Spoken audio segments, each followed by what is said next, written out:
cap mushrooms and fish brown mushrooms in there. So just throw them in. Now we'll just cook them off.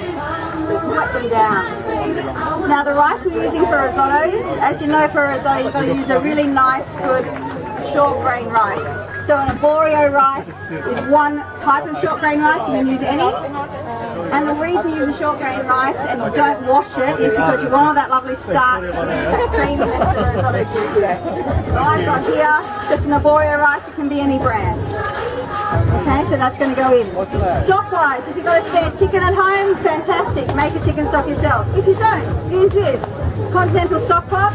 I do work for the company, so I'll let you know that up front, but it is the best tasting stock around, better than any of the liquid stocks. One little tub does 500 mils, and you're not shipping water around the country. Nice and sustainable concentrate. It actually tastes like chicken stock rather than a sour sort of taste that some liquid stocks can have. So cook that off. When you're making risotto, a rice dish, about 80 grams of rice per person is the main course size. Okay? That's about right. And you do this, you don't have to measure. Your rice will keep absorbing liquid till it's had enough. Okay, and you'll keep tasting that as you go.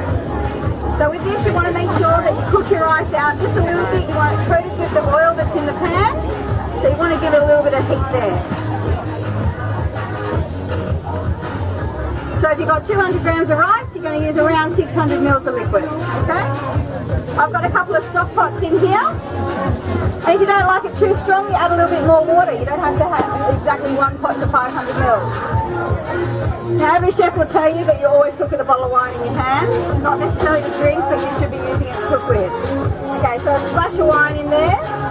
It also has a good reason for it in risottos. You need to use acidulated. Okay, so acidulated means you can add a little bit of acid. Wine's a great deliverer of acid. If you didn't have wine, you can put a squirt of lemon juice through there. And you just add your wine in and let that cook down. Okay? No, can you turn up there for me? Is that a Chardonnay? That was a Sauv Blanc. Sauv Blanc.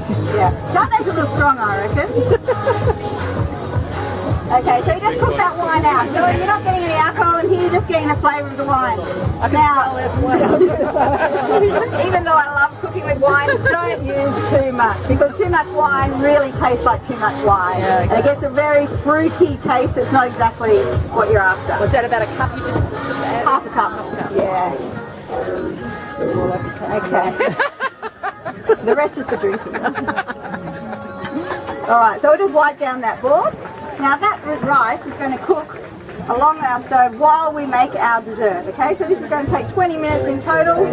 This is a dinner party dish that your guests will think you slaved for, and you'll laugh and think, well, thank God, I just got home an hour ago and I produced this. So you add stock as required. I always start off with a reasonable amount. You don't have to stir risotto every 5 seconds. You don't have to stand here and be a slave to it. It can just be simmering around there and you move it every so often. So as that's absorbed down, I'm going to keep adding some more. We're going to do a dessert though. So we're going to start off. We're going to make a praline. A praline's a very fancy French term that means toffee. Okay, we're just going to add in our caster sugar. And we're going to turn that into a toffee, okay? Don't stir sugar. If you're going to stir sugar, you'll turn it into crystallized toffee. Yeah. Alright, so you just want to keep it moving. So you give it a shake, you spin it around, but you don't ever get a spoon in there and stir it around. Any impurities into sugar is the worst thing you can do for sugar. Okay? I'm going to use some lovely nuts to accompany it. Strawberries, green pistachios, a good match, okay? So these, I'm just going to sprinkle into a little tray with some greaseproof paper. We're going to pour our toffee over that when we're done. And that's all it takes. So we're going to start off, we're going to make some macerated strawberries. Macerated is a lovely little term that means marinated. So we've got these beautiful strawberries from across the way there. Now when you pick strawberries, make sure they're nice and small, that they smell like a strawberry. So you should be able to smell them through the pack. And they should be red, they shouldn't be white. And this is the best thing about growers markets, is that you actually get them straight from the grower. And they do taste like the real thing. Little stir there, keep your eye on the sugar. When sugar starts to go, it goes quick. Okay, so keep your eyes there. So I think food, the more rustic it looks really homemade. So don't try and be too beautiful with this. Give them a chop, give them a rough cut up. Now you can macerate your strawberries an hour before dinner, 2 hours before dinner, 20 minutes before dinner, okay? I'd avoid overnight. But all we're doing is adding a little vinegar in. Now I was going to do balsamic vinegar, but I went over and tasted Picara Estates vinegars, and this guava vinegar is absolutely gorgeous and perfect for working with fruit. So go over and have a taste. It's very fruity finish. Okay, so the sugar's starting. Give it a shake. Keep your eyes on it. You keep your eyes on it. I'm working on the strawberries. Tell me when it's going to burn. Very soon. I'd say very soon too. Okay, keep giving it a shake. Sugar will always cook at the hottest part early first, so turn the pan around. Okay, let's get these strawberry bits off. Okay, so the vinegar, I found out today that Picara means 2 words, so it's in 2 languages. The Maoris use Picara and also the Aborigines use the word Picara. Okay, so nice to see that it's a beautiful, beautifully made vinegar, but just for up at the Hunter. So all family owned, just the way we like to get our food. Okay, so now start giving your sugar a little bit more attention. To burn yourself at this stage, you will be hollering, so be careful of sugar at this stage. So I'm just moving the melted sugar around to melt the sugar in the middle because it cooks quicker on the outside. You just want to make sure all that sugar is dissolved. Whilst you're doing that, a little bit more stock. Move that around. Beautiful. Okay. When you're caramelising toffee, you want to get it to this stage. You don't want light brown toffee. You want a dark bitter note because you're serving really nice and sweet and creamy desserts, and you need something to counteract that flavour. So remember, when you cook everything, you're cooking them as a meal together. You're not cooking them as individual components. All right, so that's now smooth. Over our toffee. Doesn't take long to cool and dry. The thinner you go, the better. Beautiful. Done. Now, clean your pan immediately, otherwise you'll be scrubbing for a week. Okay. Just be careful, the girls. That's on. Okay. No, let me go off now. Alright, a little bit more stock in there. Wonderful. Keep an eye on it, keep moving it occasionally. Alright, where do we get to with this? We had our vinegar in here, didn't we? So, a little bit of sugar, a little bit of icing sugar, not too much, because we're adding a nice lot of sweetness with it. And we're just going to scoop that over. Look, for a treat, you could add a bit of frangelico in there as well. Wouldn't that be nice? Have a smell. Gorgeous, isn't it? Have a smell. Tell everyone what it smells like. It smells like strawberries? Okay, so that's going to sit and wait. Now we need to make our basil sugar. So it's always really nice to garnish your desserts with something, or to put something on there that looks quite cute. Basil sugar. You could do this with anything. If you don't have basil, you could do it with sage. You could do it with any herb, or you could do it with orange zest. I do it with quite a lot. It's just throwing it in here. We understand now that, you know, it's really trendy for savoury goods to be going with your sweets. We have rosemary ice cream out there and all different things. We've got vinegars with our strawberries. So this is a real treat. A little bit of sugar. So anytime you want to make a flavoured sugar, add your spicing. You could do a clove sugar. You could do absolutely anything. Food is the best job around because the options are absolutely endless. You can be as creative as you are. So we're just going to give that a mortar around. And all we're doing is we're trying to squish all those lovely oils from the basil leaf into our sugar. Whilst keeping one eye on your risotto.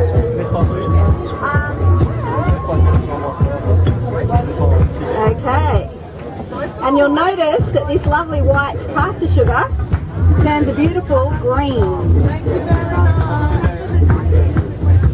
Actually, there's some I did earlier to grab a spoon and have a taste, you're more than welcome.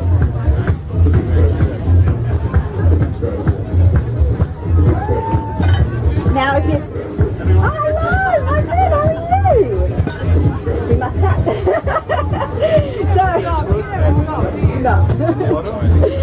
So if you want to make this last for a little bit longer, spread it out in a tray after it's done and dry it out. Don't stick it in the oven, your sugar will melt, turn to toffee.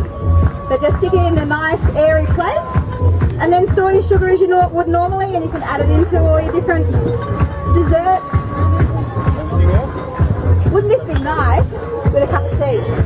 Imagine that, just instead of sugar, just whacking in a little bit of basil sugar. It looks like a mint sugar, make a mint sugar. Alright, a little bit more. Stop.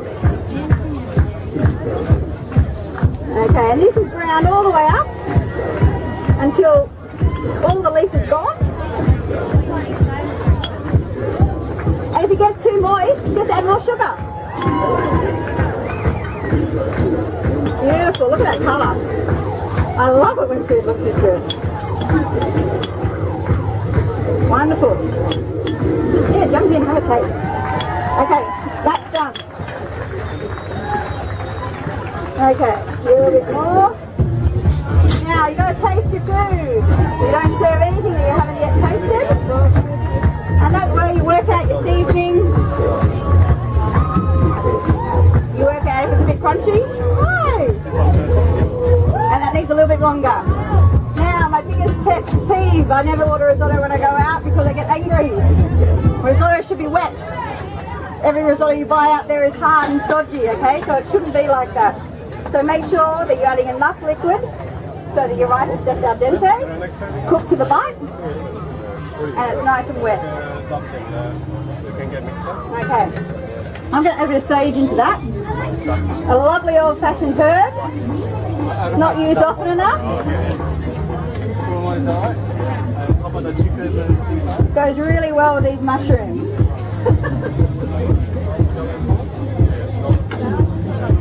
Chuck that in there. Okay. So it's nearly ready. I reckon we could serve up these strawberries. Oh, I have to make my mascarpone. So, mascarpone, a nice fresh cheese. If you're going to buy a big tub and you want to make use of it, whack a bit in your risotto. You can use it for many things. And I'm going to add in this lovely basil sugar to sweeten it. Now if you only have a little bit of mascarpone, or you want to stretch it to make it go a little further, or it's too strong, whip up a little bit of cream, 50-50 cream and mascarpone. And it gives you that lovely taste of mascarpone, but it gives you a wetter consistency.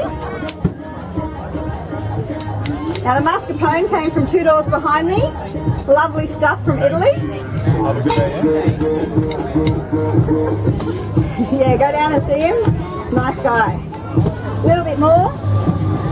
I'm looking at colour, but I'm also thinking about how sweet it's going to be. Look at that. That looks gorgeous.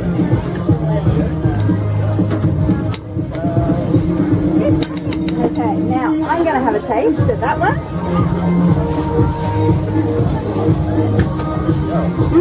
Gorgeous. Okay, a little bit more. Say, mate.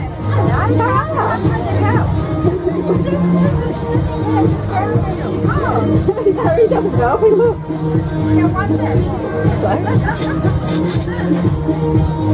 Okay, give that another taste. Excellent. So, turn it off, please. Okay, where are my glasses? Right, let's get this going. Okay, so some lovely strawberries in the bottom of the glass. Gorgeous. A little bit of mascarpone. Woo. Yeah, man, basil sugar. Oh. What are you having for dinner? Amazing. I reckon you're going to have some strawberries. So you put some mint in it? You could do mint if you didn't want to do basil. Yeah. And make sure you get all that lovely juice. Oh, lucky. Okay, and a little bit of basil, mascarpone on top. Don't make it look too pretty. You made it at home, you want your friends to know that. How quick's this? We've got our praline. So the praline, pretty set. A little bit longer would be more perfect, but that's pretty good. It'll go really hard if you let it set a little bit longer, just let it cool down. But I reckon that it looks quite nice. We can pull it. Lovely green from the basil, green from the pistachio nuts. Oh, excellent. Alright, now I've got to finish this off. Now this is really dinner in under 20 minutes, isn't it? Really good. Alright, I'm going to put in this lovely goat's curd. In my restaurant, I used to have a restaurant, we used to make this with duck, but it was a popular dish to have finish it off with goat's curd. So turn everything off. You don't want to cook the goat's curd. You just want to stir it through. A little bit of parmesan. I don't need any more salt in there. I've been tasting it. There was salt in this stock pot, so I don't need to add any more. I always finish it off, even if you use ricotta or mascarpone or anything, or goat's curd, finish it off with a lovely parmesan. So it just adds that extra bite. A little bit of butter. You can use butter before, you can use butter after, you can use butter before and after. Depends if it's Monday night or Saturday night. And just stir that through. Now that just makes it all nice and creamy, okay? Look at that.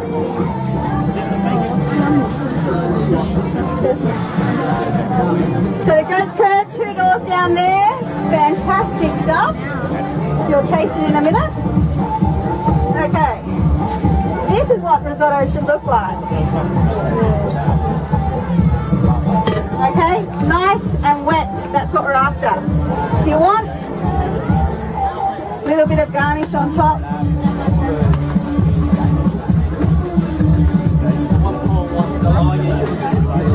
There we go. Alright, so dinner in 20 minutes and it's good enough to eat. There's 1 pot of washing up, maybe a little extra, okay? So pretty good for a dinner party. Jump in guys, there's spoons, there's little containers, and have a taste of this risotto. Jump in guys, absolutely.